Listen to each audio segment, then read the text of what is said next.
until 7. Kunana. Therefore, we are buried with him through baptism into death, so that just as Christ was raised from the dead by the glory of the Father, even so we also might walk in the newness of life.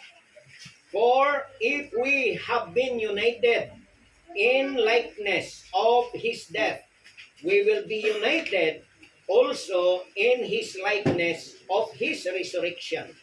We know that our human nature was crucified with him so that the body of sin might be deprived of force, that from now on the way should not serve sin. For he who died with Christ has been freed from sin. Panana di Ilocano, gapuna, maitanam tayo, ikinkwana babaan ti panakabautismo, iti ipapatay na. Dahito ikat simbolikal, i-explain ko to damdama. And just as Christ was raised, kasa ni Kristo, kat bimangon manipot iti ipapatay, gapo ti gloria ni Ama. Kat magnatayo manipot iti kinabarong nga biyag kinkwana. Gapuna ta mainayon tayo kinkwana manipot ti papatay, mainayon tayo matkinkwana manipot ti panagunga. Ket amo tayo nga didaan nga kinatao tayo kunana ket mailansa nga mainkadwa kinkwana ken itibagi ti basol ket awanan ti panakabalin na di biag tayo. Ken kunana di dadumana from now on ket haan tayon nga agserbi ti basol. No di kat gaputa nakipatay tayo ken Kristo, gapot ti panakabautismo, umayan ti panakawaya-waya iti basol. Okay, ado pa dagiti daddo mga verses. Amon tayo kakabsat na water baptism is not for salvation. Ang tayo nga aramidan daytoy gapota panakabautismo. Nakita ada diya may isang doktor iti Church of Christ. Kuna na there are 4 doors of salvation. Kadakwada, masapol at tidok-tibok. Kaya masapol nga, awan ti aritos kinanyaman. Gusto ko anak, itid mga kasilpon mo. Bawal nga rod kadakwada, dagiyay magarbo. Kadakwada. And then, one of the doors dapat dagiyay water baptism. Kada tayo sa bali. Iti pa nakaisalakan tayo, kat iso di relasyon iti apo, di di word tayo, inawat kang ni Jesus, kas manubot kin mang isalakan, kat iso di ti panakaisalakan tayo. Ephesians chapter 2 verse 8, na kunana nga by that you have been saved through grace, through faith. Yan. Kaya di ay balikas, gaputi pamati. Iso nga, dijay na. Now, daytoy, apay nga rod nga raramidan tayo. Apay nga ikantay importansya. Dijay makanigid nga, dadi makanigid ni Kristo. Hamad nga da bautisaran ngam ko na ni Jesus nga today you will go with me in paradise. Dijay kat awanan ti time nga mabautisaran. Ngam da tayo, adda dagiti oras, daytoy de kunada nga one of the very foundation of our Christian faith ket daytoy water baptism. Iso dijay may sa nga baptism, water baptism does not earn salvation. But salvation is received purely by the grace through faith. Ayan. Diyan din makita tayo nga baptism ket ultimate outward physical sign of inward reality. Dede ko na nga public declaration that your old life is gone and your new life is already begin in Christ. Diyay nagrugin gapo king Kristo. Iso nga na ito, diyay ko na tayo nga very foundational. You cannot go higher no the foundation mo kat shallow. Diyay ngamin, dagiti na domana. Habang ada chimpo, mabalin tayo nga aramidan. Now, anya nga ro dagiti reasons. No, apay nga ramidan tayo daytoy nga area. Kaya ko nga i-explain the text tayo datay as an act of identification with Christ. Dito yung word nga dying and raising. The word baptizo that comes from the Greek word they baptize comes from the Greek word baptizo. The word nga suk into. Kadagiti mother, babaeng aglablaba. No agbabad kayo, masapol nga totally nga maisok, mababad amin. And that is the meaning of baptizo in the Greek. Submersion, maitanab. Yan. Now, they are going into deep or submerged. Now, when you undergo the water and come back, you are now identifying with Christ's death. Ijay balikas nga. Panakatay manipod ijay may tanam ka ijay danom. Gadijay ka, you are now identifying yourself. Iso na ito the word nga, an act of identification with Christ. Nga no may tanad ka, nakipatay ka kin Kristo, ijay crucifixion.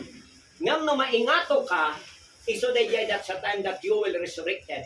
Nga iso di nabasa tayo nga may nga text. Nga sa salitan ni Paul, dito di balikas nga spiritually, dito no aramidam ti water baptism, you are like nga nakipatay ka manipod ken Kristo ije cross, ket bimangon ka gapo ken pana. Ngam iso dito yan the word nga you are now dying in Christ, alive. No, dying with sin, in sin, alive with in Christ. Diyan the word nga ibagpagamon nga daan nga kinatao kon ket naglabas da dayto yan di baro nga biag ko kini Kristo. Handa nga aramidan dayto nga daduma or aramidan da dayto nga for church membership. At daragi jay or IT Baptist they are using this one. Ngam kada tayo ket may nga identification nga going under the water symbolize burial, that you are burying your past, your old sin, nature, and your former ways of living. So nga diyan. And rising out from the water symbolize resurrection. You are emerged as a brand new creation, empowered by the Holy Spirit to walk in freedom. The idea ko na diyan text na tatayan nga naitanam ka gapo tibas iti kini Kristo, and then napagungar ka gapo iti kinabaro ti biag nga daman ipod ken pana. Identification. Another nga meaning, reasons, no apay nga agpabautistar tayo kat as an act of obedience. Kajay. Anya di ko na Mark 16:16. Nga those who believe and be baptized will be saved, but those who do not, they will be condemned. Sa salita na dito yan, dayay word nga obedience. At dali command iti apo. Iti water baptism that is not necessary for salvation but necessary for our obedience.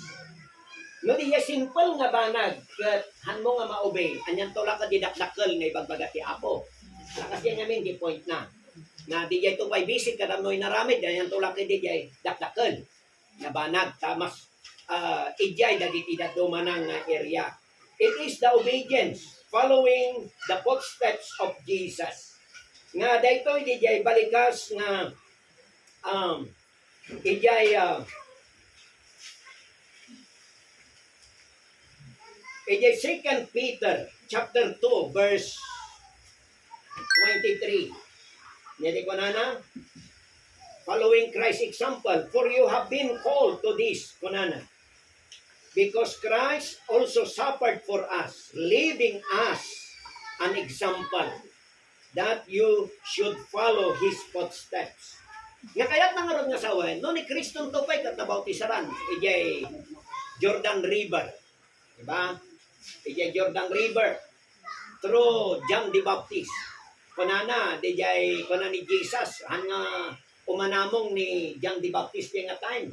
I'm not worthy to untie the dijay kordon ti sapatos na kunana. But Jesus said kunana anamongam ita nga daytoy nga aramid kat fulfilling all righteousness. Hantay maawatan apay nga di pa nagbautisan kat fulfilling all righteousness. Apay di aramidan tayo nga tang daduma kadang nga righteous.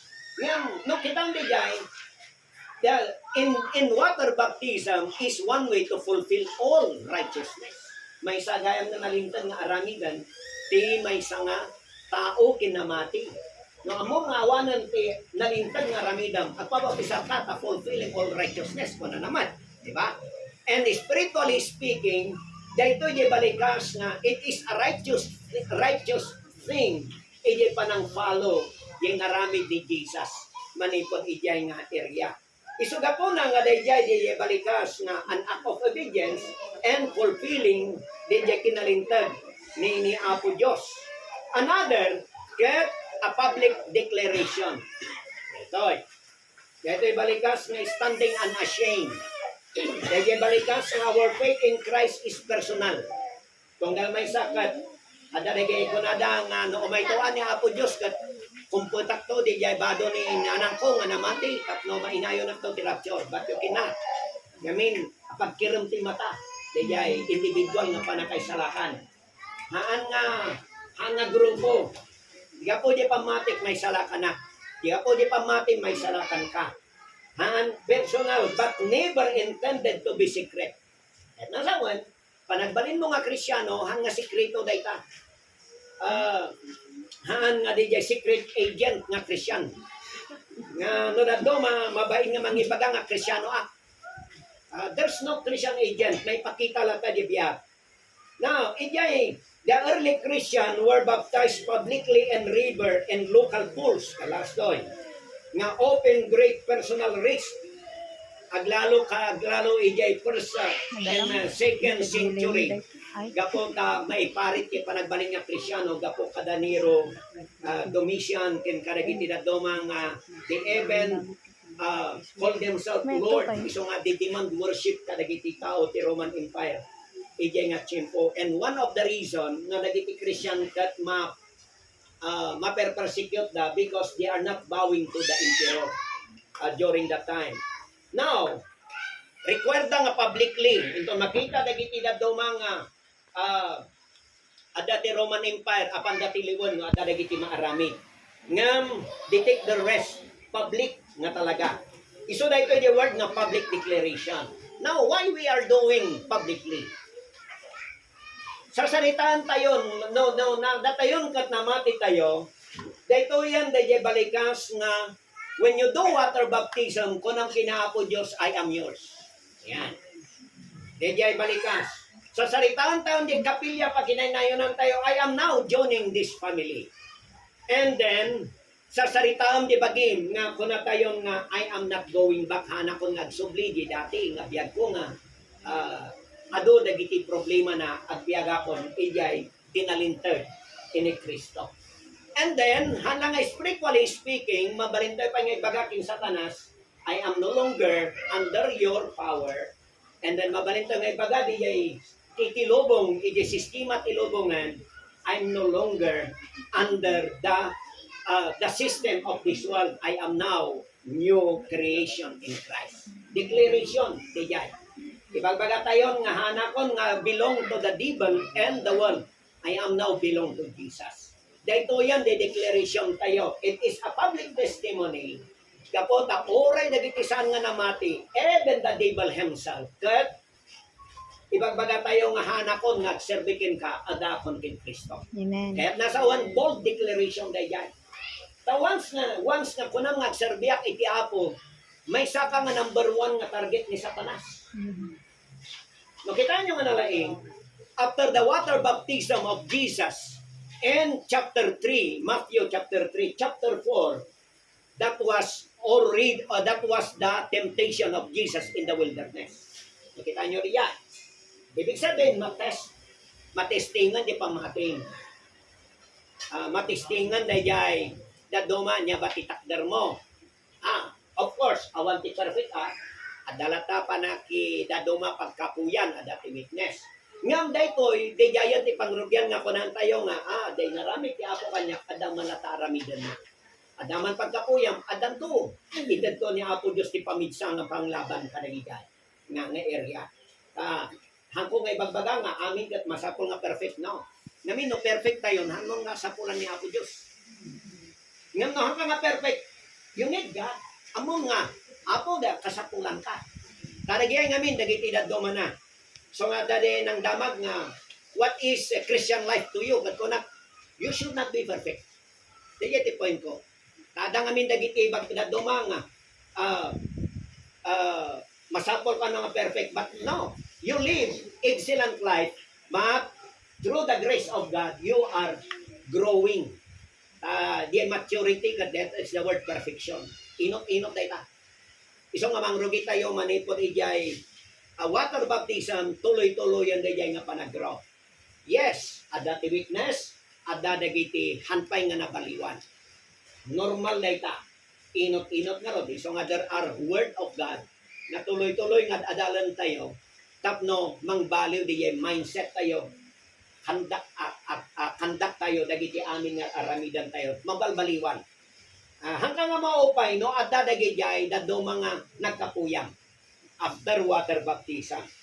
Ngam, ituloy tayo. Tayo sulakat nga roda jay, nga, te panang ituloy tayo, ag mature tayo, mabaliwan. Once nga mabaliwan jay panunot, mabaliwan jay action. The battle starts in the mind. The battleground is in the mind. So nga, di pa nag-Krisyano, kahit saan nga playing ground, no, di kat battleground. So na jay. So nga, di jay the word nga declaration. Ken, hanlang nga di jay, no, di kat assimilation to the body. Anya ti kahit nasawan di assimilation. Di jay word nga joining to the body of Christ, the church. Anya di jay word nga terminology dito nga in baptism, in the name of the Father, Son, and the Holy Spirit, we are now entering into the life of the Trinity, and we are now welcome fully in the body of Christ, the church. In 1 Corinthians 12:13, kunana, for one Spirit we are all baptized. Ito the word na, we were all baptized in the Spirit of God. Iso na nga mismo, tinangikunik ka na tayo, ije bagi ni Kristo. Ta ore no an aramidam ti mano nga water baptism, no awan di relasyon ken espiritu ti Apo nga nagtrabaho kanya nga nagikunik, ijay relasyon kini Apo Dios, haan ka nga mabaling nga makaya united with Him, with the Trinity. Ijay nga area. Iso nga ko na, for one Spirit, we are all baptized into one body, whether Jews or Gentile, whether slave or free. We have all given to drink in one Spirit. Kaya nasawan, tinagpagmaymay sa kada tayo through the Spirit of God working in our heart. Kaya that is the word into one body, the body of Christ, that is the church. Nga iso de jaya ramidan tayo. After de jayan baptism tayo, ituloy tayo mag-serve. Tuloy tayo rata dagiti discipleship, no? Anya pa kinahinayon ng mga grupo, jay nga cell group, mainayon tayo. Tuloy-tuloy di jayan. Apay, di jay word nga, we are now in one body of Christ. Di jayan, di jay word nga, the church of the Lord Jesus Christ. Dumakal tayo. Normally, mapantayo ti Domingo, nga ada dagiti na mga activity, dagiti cell group nga iso di ti mang sustain. Kada tayo nga agdumakkel ijay hangnan nan tayo nga aramidan dagiti gaputa may salakan tayo, no, aramidan tayo dito yan gapulan kag mature tayo, dumakkel tayo tapno sumaysayaat ket di influensyam hantulan na nga limitado di una ti pamilya oray pa yerwar ora dinuman ti papanam, even in your workplace, that you will become a great influence to the Lord Jesus. Ngam kasayaatan tayo lata di relasyon kano mayat di relasyon mo ti Apo ket isumat ti influensyam ti daduma. Actually, that is the idea, the anniversary thing tayo nga connect. You are connected to